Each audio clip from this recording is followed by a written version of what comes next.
Gunung Prau tidak pernah benar-benar tidur. Bahkan ketika malam menutup langit dan kabut turun seperti selimut basah, gunung itu tetap terjaga, diam, mengamati dan menunggu. Di ketinggian 2565 meter di atas permukaan laut, ia berdiri sebagai saksi ribuan langkah manusia yang datang dengan berbagai niat. Ada yang mencari keindahan, ada yang mengejar ketenangan, dan tidak sedikit yang hanya ingin membuktikan sesuatu pada dirinya sendiri. Malam itu gunung menyambut 5 orang dengan cara yang berbeda. Wawan tidak pernah bermimpi akan berada di tempat seperti ini. Seumur hidupnya, ia lebih akrab dengan ruang kelas, papan tulis, dan suara bel sekolah. Ia adalah seorang guru SMP di Banjarnegara. Pribadinya tenang, cenderung berhati-hati, dan selalu berpikir 2 kali sebelum mengambil keputusan. Namun entah bagaimana, sebuah ajakan ringan berubah menjadi perjalanan yang mengantarnya ke lereng Gunung Prau. Di tengah hujan, dingin, dan malam yang tidak bersahabat. Semuanya bermula dari sebuah warung kopi kecil di pinggir jalan desa. Sore itu hujan turun tanpa jeda. Air mengalir di sela-sela aspal, memantulkan cahaya lampu bohlam kekuningan.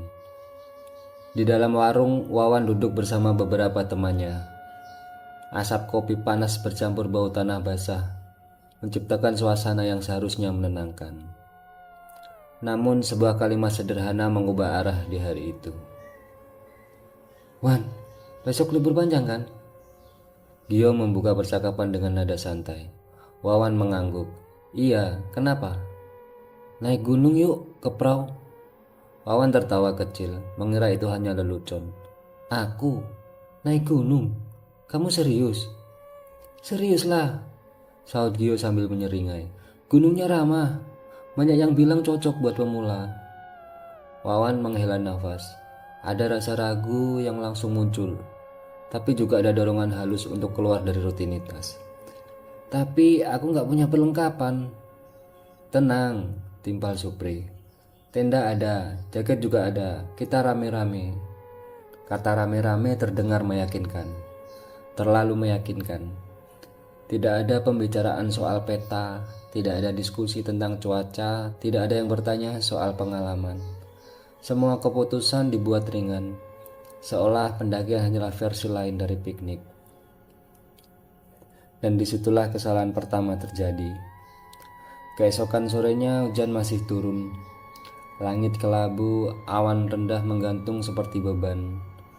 Namun mereka tetap berangkat. 5 motor melaju pelan di jalan licin, menembus kabut yang semakin tebal saat memasuki wilayah Wonosobo. Di tengah perjalanan, motor Wawan bocor.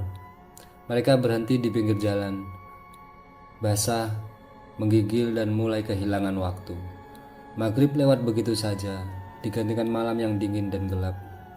Jam 8 malam mereka baru tiba di area Patah Banteng. Base camp tampak sederhana namun hidup.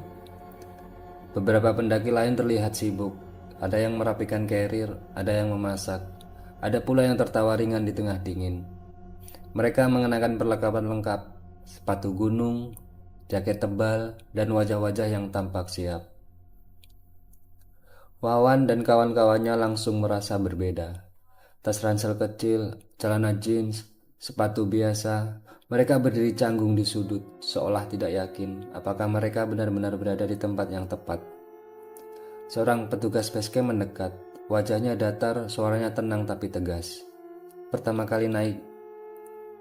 Iya mas," jawab Wawan. Petugas itu mengangguk pelan. "Jaga sikap, jaga ucapan. Jangan sembarangan. Gunung ini rame, tapi bukan cuma sama manusia." Kalimat terakhir itu diucapkan tanpa senyum. Wawan mengangguk, meski tidak sepenuhnya mengerti maksudnya. Ia hanya merasakan ada sesuatu dalam nada suara petugas tersebut. Bukan ancaman, melainkan peringatan. Sekitar pukul 10 malam, mereka mulai mendaki. Jalur Patah Banteng sudah gelap. Hujan kembali turun. Tidak deras, tapi cukup untuk membuat tanah licin dan udara semakin menusuk. Langkah-langkah pertama masih dipenuhi tawa kecil. Gio bercanda, Dion sesekali mengeluh. Supri dan Amrul berjalan di tengah. Namun semakin tinggi, suara-suara itu perlahan menghilang, digantikan bunyi napas dan derak langkah di tanah basah. Pos 1 mereka lewati tanpa berhenti. Tidak ada siapa-siapa. Tidak ada suara selain hujan dan gesekan dedaunan. Dan di antara kesunyian itu sesuatu muncul. Dari arah atas jalur, seorang perempuan tua berjalan menuruni gunung. Ia mengenakan caping petani dan kain lusuh. Di punggungnya tergantung sesuatu seperti karung kecil. Langkahnya pelan tapi pasti. "Hati-hati, Le," katanya lirih. Suara itu terdengar jelas. Wawan menoleh menyorotkan senter. Perempuan itu menatap ke depan, tidak menoleh, tidak berhenti, bibirnya tidak bergerak. Namun suara itu kembali terdengar. "Jalannya licin." Beberapa langkah kemudian perempuan itu menghilang begitu saja. Tidak berbelok, tidak melewati mereka, hilang di depan mata. Yang tersisa hanyalah caping yang tampak melayang sepersekian detik, lalu lenyap di telan gelap. Wawan membeku. "Wan, kenapa?" tanya Supri. Enggak apa-apa," jawab Wawan cepat. Ia memilih diam, takut jika ceritanya hanya akan ditertawakan. Mereka melanjutkan pendakian. Hujan semakin deras mendekati pos 2. Petir menyambar, menerangi hutan dengan kilatan singkat yang memperlihatkan batang-batang pohon basah dan jalur yang berubah seperti aliran air. Beberapa senter mulai mati, ponsel disimpan karena takut rusak. Gelap menjadi semakin pekat.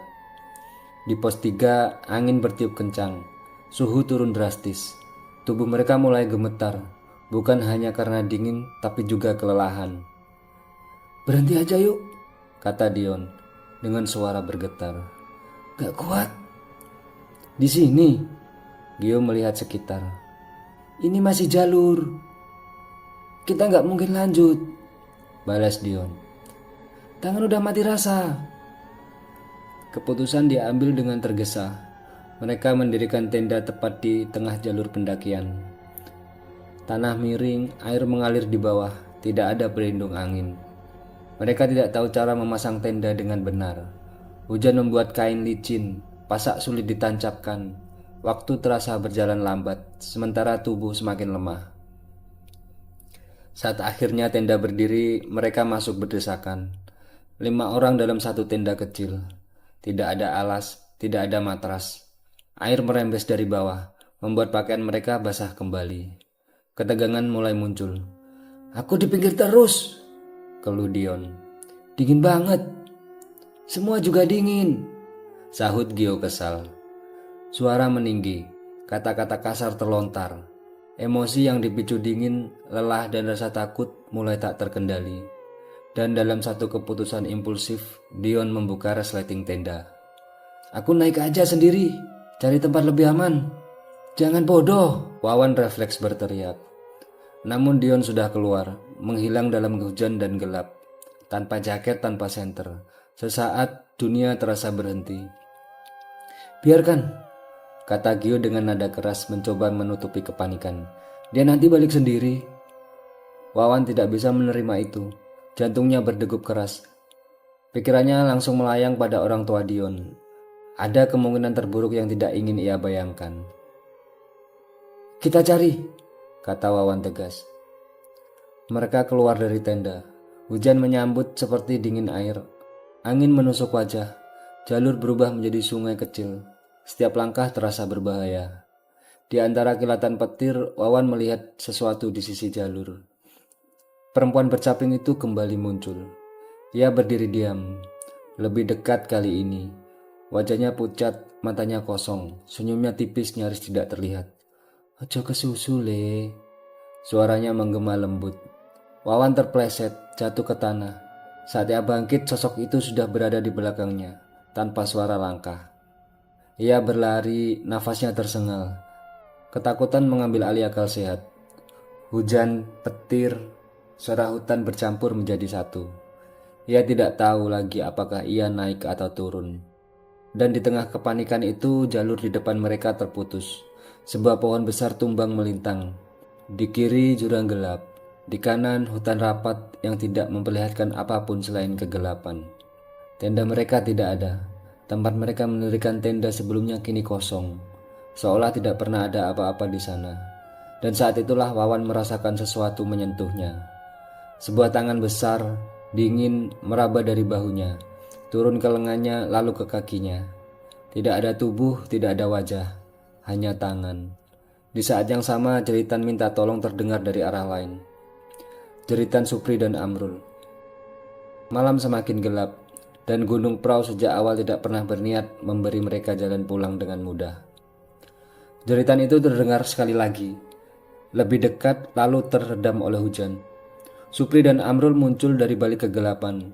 Dengan nafas terengah, wajah mereka pucat, mata membesar oleh ketakutan yang belum sempat dipahami. "Kami nemu Dion," suara Supri gemetar. Tapi dia nggak ada sekarang." Wawan menatap mereka, berusaha menangkap makna dari kalimat yang terdengar tidak utuh itu. "Maksudmu gimana?" Supri menelan ludah, tangannya bergetar. "Tadi aku lari ke arah suara. Aku lihat sosok Dion di depan. Dia jalan nunduk, bajunya basah. Aku pegang tangannya dingin. Aku pikir dia shock." Amrul menyela dengan suara parau. "Kami jarang bareng hampir 5 menit. Nggak ngomong apa-apa. Baru pas ada petir nyambar kami sadar. Yang kami gandeng cuma tangan." Kata-kata itu jatuh seperti beban. Hujan terasa semakin berat. Angin mendorong tubuh mereka ke belakang, seolah gunung ingin mereka pergi, atau mungkin justru ingin mereka tersesat lebih jauh. Supri mengangkat tangannya perlahan. Di telapak itu masih terasa bekas dingin yang tidak wajar. Pas aku sadar, aku refleks lempar tangannya jatuh ke tanah, terus hilang. Tidak ada yang menjawab, tidak ada yang berani. Dalam kemanikan, mereka kembali ke titik jalur yang mereka yakini sebagai tempat tenda. Namun sekali lagi yang mereka temukan hanyalah tanah basah dan akar pohon. Tidak ada pijakan, tidak ada pasak, tidak ada kain tenda. Seolah tempat itu menolak untuk diingat. Wawan mulai gemetar, bukan karena dingin semata. Ada rasa lain yang merayap kesadaran bahwa logika telah tertinggal jauh di bawah. Adapun yang mereka hadapi sekarang tidak lagi bisa dijelaskan dengan akal sehat. "Tenang, tenang." Wawan memaksa dirinya berbicara. "Kita kumpul, jangan berpencar." Namun kata-kata itu terasa hampa di tengah hujan dan suara alam yang semakin asing. Setiap bunyi dedaunan terdengar seperti langkah, setiap bayangan tampak seolah bergerak. Dan kemudian suara itu terdengar lagi. Langkah kaki pelan diseret datang dari arah hutan kanan. Dari balik gelap, sosok perempuan bercaping itu muncul untuk ketiga kalinya. Kali ini lebih dekat. Wajahnya kini terlihat jelas, keriput, pucat, dengan mata yang kosong, namun seolah menatap langsung ke dalam diri masing-masing dari mereka. "Ger," katanya lirih, "sing sabar." Wawan ingin berteriak, ingin bertanya siapa dia, ingin memohon agar apapun ini segera berakhir. Namun tenggorokannya terkunci, tubuhnya menolak perintah pikirannya sendiri. Sosok itu mengangkat tangannya, menunjuk ke arah jalur turun. "Bali, wis cukup," katanya. Saat setir menyambar, sosok itu menghilang. Bersama dengan itu, tenda mereka kembali ada, berdiri miring, basah namun nyata. Tidak ada yang berani bertanya bagaimana bisa. Mereka masuk ke dalam tenda tanpa berkata apa-apa. 5 tubuh kembali terhimpit, basah, menggigil, dan kini diliputi ketakutan yang jauh lebih dalam. Waktu berjalan lambat, tidak ada yang benar-benar tidur. Setiap kali mata terpejam, suara langkah terdengar. Setiap kali hujan mereda, bisikan halus menyusup di sela-sela angin. Wawan berusaha berdoa dalam hati, meski kata-katanya kacau. Ia menyebut nama Tuhan bukan sebagai ritual, tapi sebagai pegangan terakhir agar pikirannya tidak runtuh. Menjelang subuh, hujan akhirnya reda. Langit masih gelap, namun suara alam berubah. Angin melemah, hutan terasa sedikit lebih lapang. Namun Dion tetap tidak kembali. "Kalau sampai pagi dia nggak ada, kita gimana?" Suara Gio serak. Wawan tidak menjawab. Ia tahu apapun jawabannya tidak akan mengubah kenyataan bahwa satu dari mereka masih hilang di gunung ini. Sekitar pukul 5 pagi, suara langkah kaki terdengar dari bawah. Cahaya senter menyapu jalur. beberapa rombongan pendaki lain muncul. "Mas, kalian kenapa?" Salah satu dari mereka bertanya setelah melihat kondisi Wawan dan kawan-kawannya. "Teman kami hilang," jawab Wawan, suaranya hampir habis. Salah satu pendaki itu seorang pria bernama Damar mengangguk pelan. "Kami nemu satu orang di bawah, sendirian, bingung, badannya dingin, tapi masih sadar." Wawan merasa lututnya lemas. "Dion?" "Iya, mereka turun bersama dan di sanalah, di dekat pos bawah, Dion duduk terbungkus jaket tebal milik pendaki lain. Wajahnya pucat, matanya kosong, seolah baru kembali dari tempat yang sangat jauh." "Kenapa kamu bisa di sini?" Wawan bertanya lirih. Dion menatap lama sebelum menjawab. "Aku ngerasa jalan terus ke atas, tapi jalurnya kayak muter. Ada yang nunjukin jalan. Perempuan tua." Kalimat itu tidak perlu penjelasan tambahan. Para pendaki lain berkata jalur malam itu aman, tapi tidak ada pohon tumbang, tidak ada jalur terputus. Tempat tenda mereka seharusnya berdiri sedikit lebih ke atas dari yang mereka ceritakan. Gunung seolah memiliki versinya sendiri. Pagi itu mereka turun tanpa banyak bicara. Tidak ada yang ingin menoleh ke belakang, tidak ada yang ingin mengabadikan apapun. Bagi Gunung Prau, peristiwa itu hanyalah satu malam dari ribuan malam yang telah ia lalui. Namun bagi Wawan dan teman-temannya, malam itu akan tinggal selamanya. Bukan sebagai cerita untuk dibanggakan, tapi sebagai peringatan bahwa gunung bukan tempat untuk meremehkan, bahwa alam memiliki aturan yang tidak tertulis, dan bahwa tidak semua yang kita temui di jalan pendakian adalah sesama manusia. Gunung tidak pernah mengejar, ia hanya memperlihatkan batas. Dan ketika manusia melangkah melewati batas itu, gunung akan memilih caranya sendiri untuk mengingatkan. Wassalamualaikum warahmatullahi wabarakatuh.